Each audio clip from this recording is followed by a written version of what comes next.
कहानी का नाम टारगेट। अमृता कई साल बाद मायके आई थी। भाई के बेटे की शादी थी। इस मौके को पूरी तरह जीने के लिए अपनों से मिलने की उत्सुकता में वो पागल हो रही थी। यहाँ पहुंचे लोगों में कोई कुशल क्षेम पूछ रहा था तो कोई बहुत ही दिन बाद मिलने की शिकायत सुना रहा था। अमृता मुस्कुराकर सबकी शिकायतें सुन रही थी। वह हंसी खुशी कुछ पल सबके साथ बिताना चाह रही थी। ऐसे स्वभाव से उसे शोरगुल कभी पसंद नहीं रहा। मुश्किल समय को भी हंस कर बिताना जानती थी। वह अपने समय में मेधावी छात्रा थी। अपनी कक्षा में हमेशा प्रथम श्रेणी में उत्तीर्ण होती थी। आधुनिक रंग रूप उसे कभी भी आकर्षित नहीं करता था।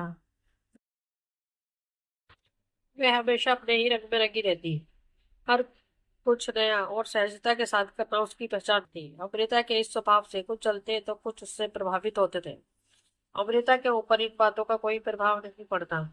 अपने जीवन काल में ऐसे दुष्कर समय देखी थी जिससे धैर्य और संयम बनाए रखना उसका स्वभाव बन चुका था। शादी के दिन अचानक उसकी नजर एक भारी भरकम पेट्रोल से छोटे कद वाले एक व्यक्ति पर पड़ी। पहचानने में उसे देर नहीं लगी। अमृता पूछ बैठी, कहो पूरब, कैसे हो तुम? भला जग का हूँ, वो तो दिख रहा है। मेरी मुस्कान के साथ अमृता बोली। तंज भरी आवाज में पूरब पूछ बैठा, और तुम क्या कर रही हो आजकल? अमृता सक पका गई। अभी तो तुम्हारे समक्ष खड़ी हूँ। पूरब ने अपनी बातों को संभालते हुए कहा, अरे नहीं नहीं, ऐसा कुछ नहीं। तो तुम ही बताओ, क्या जानना चाहते हो?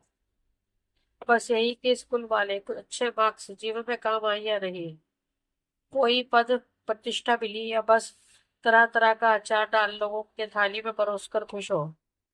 खुशी से तुम्हारा मतलब क्या है, समझी नहीं? अरे बाप, अब खुशी का मतलब भी समझाना होगा। तुम्हारी वेशभूषा देख तो यही लगा कि अच्छे मार्क्स काम नहीं आए।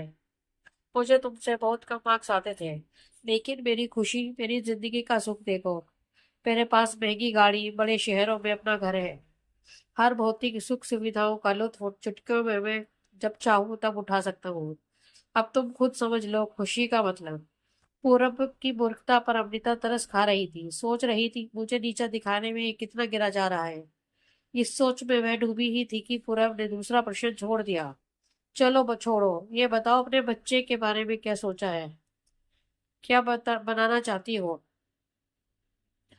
बुरा मत मानना, अपना हूँ, वो इसीलिए पूछ रहा हूँ।